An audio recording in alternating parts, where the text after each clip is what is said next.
Namaskar, Adab.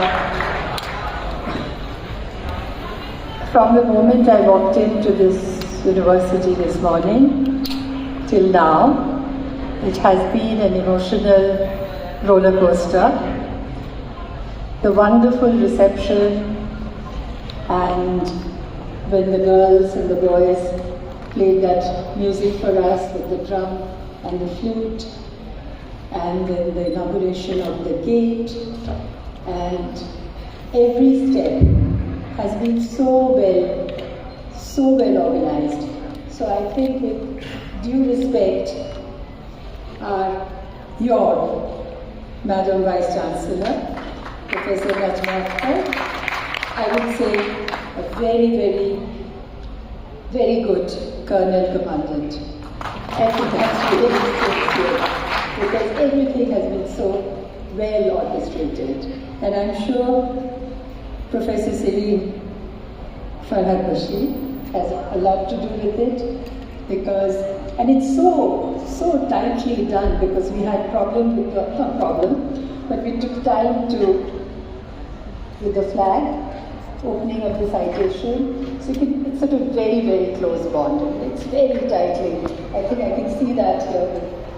So such frequent clapping. So with great honor, it is a great honor I accept this what I'm wearing. It is, I guess it reflects 60 years. It's a long time.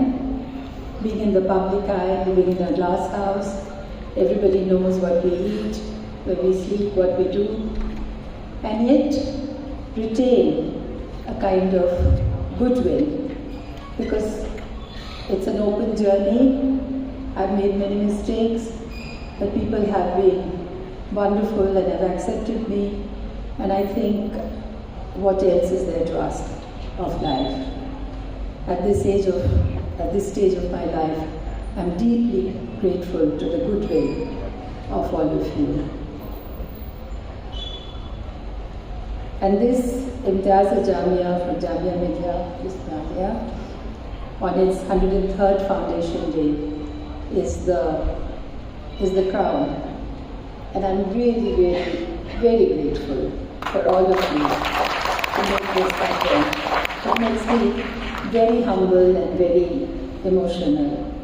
And to think of the growth of Jamia Millia, and today in its 103rd Foundation Day, and every year Foundation Day comes as a reminder of the long and difficult journey it has had from a very humble beginning at Karolbagh, and has now become one of the country's leading multidisciplinary universities, as the Vice Chancellor was explaining. And as you know, as the Vice Chancellor told you, we have a family connection.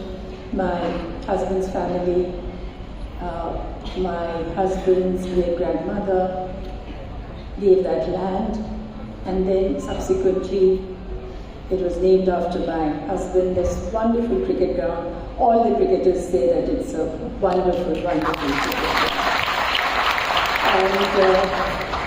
And even I have had a lot of interactive sessions with the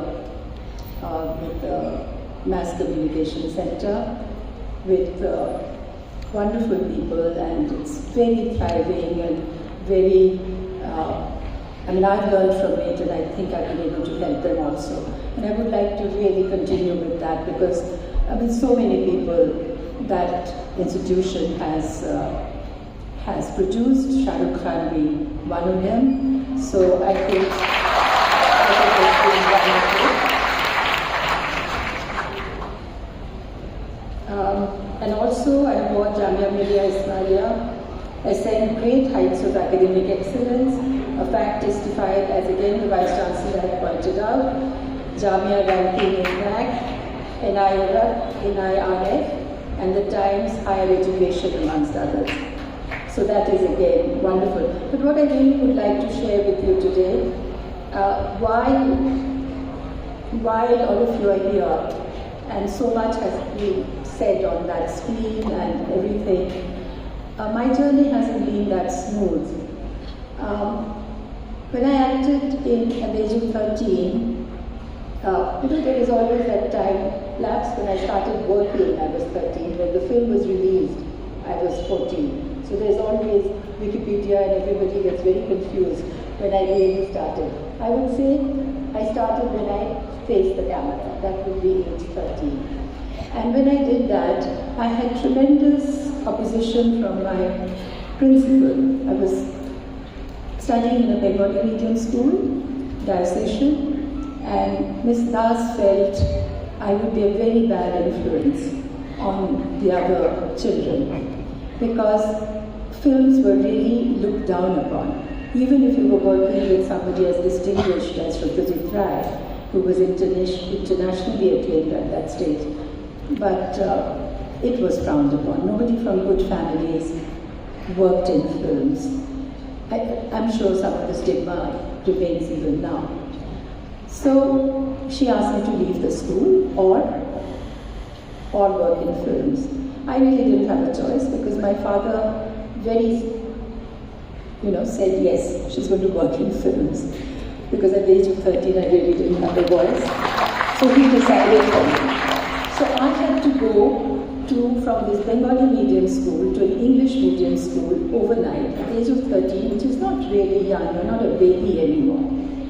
And I had to adjust because I wasn't a professional actor at that stage. I worked in Opushamshar and then I went back to studies. In the next years, some holiday or the other, I worked in Delhi, went back to studies. And then when I finally finished my higher secondary, then I started working professionally and another saga happens then. So adjusting in an English medium at the age of 13 was nothing short of humiliating, really. Because Mother John Baptist, who was my teacher, made me talk in English, forced me to talk English when I wanted to hide somewhere. She would engage me in conversation. In class full of people, I was singled out and I had to say what happened, what did I do in the weekend. And I would say wonderful. She said, no, wonderful, lovely is not allowed. You have to speak in sentence. I hated her, absolutely hated her. But by the end of the year, I had caught up with the class. So what a wonderful teacher can do to you. And all the subjects that she taught, history, health science as we called it then, and something else, like biology, yes, health science. So, both became my favorite subject. Dr. Sarin is here, but sometimes I have the tendency to talk to the doctor about medicine, and because I'm so interested in that subject. So, at this time when I went to Kolkata, because I said talk at every forum about Mother John Baptist, but I don't know where her grave is. So when I went to Kolkata this time, I went to Sharda, found out where she was buried, and paid my respects.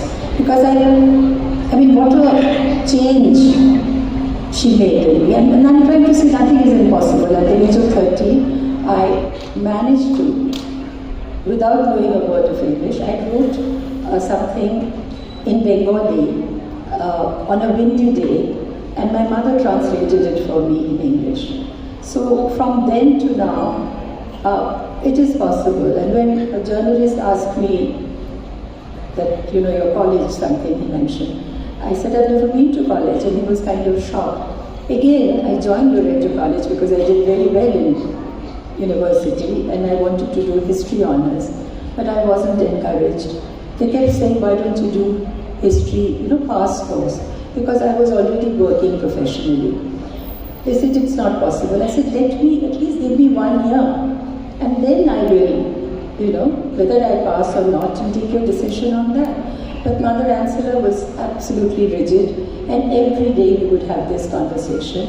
And finally, I just threw my books at her. My mother was appalled. They said, there are 2 other sisters after you. They won't get admission in Loreto. But anyway, I just walked out. And it was an impetuous decision, and I didn't know where I was going. I was just started working. I didn't know whether I was going to be successful or not. But I did. And maybe, I was helped. and I am where I am today. But I'm saying that sometimes the decisions come at like you get something and you lose something. And you have to make those on-the-spot decisions sometimes. And you really have to follow your heart and follow your dreams. And nothing is impossible, and no door is ever shut on your face. Because I told Mother Ancilla, in fact I challenged her. I said, 30 years from now, I'll see which of your students can talk about history as much as I can. It was kind of an open challenge. But you know, if you're interested in education, you're not just confined in a building. You find your mentors anywhere. You find them, actually sometimes there are people, but it could be books, it could be cinema, it could be a sunset, it could be whatever. But you're learning all the time. And I firmly believe that education, even for me, I mean, getting used to all your IT things that you can do so easily. And for me, it's so difficult. But one needs to get on with life and keep at par. Because I learned, because when I saw my granddaughter doing something, I said, I have to do that because I have to be active. You know, she has to respect me. So education continues, and that's the only thing that can make you young, can keep you young and relevant. Without education, I'm afraid we really can't go far ahead. So that's what I want to really share with you.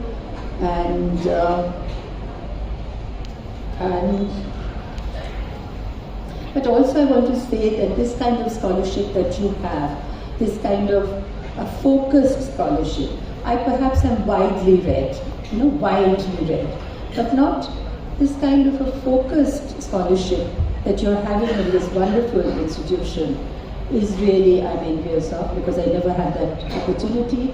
But I congratulate you that you have it. From the beginning, I saw the spirit. The spirit was, it started with your, what do you call it, Jamia, which was so inspiring. It sort of, I think it was explained to me that when you're in a desert, what do you do? Where do you find the impetus to go ahead? So I think at every stage of our life, we come into that point where we feel that, oh my God, I can't take another step. But you do. And your body is capable of doing it, your brain is capable of doing it. So I think that was wonderful. That was from the school, and then the university also gave us very, very inspiring message. So I think you're so fortunate to be in this establishment, because from as I said, from the arrival to now, everybody has been so wonderful and so focused, and I'm very moved and very honored to be now part of this establishment. And I commit and continue that I would stay with the university as long as they want me, and if they want my opinion, my comments, my presence, I will be there. Thank you very much.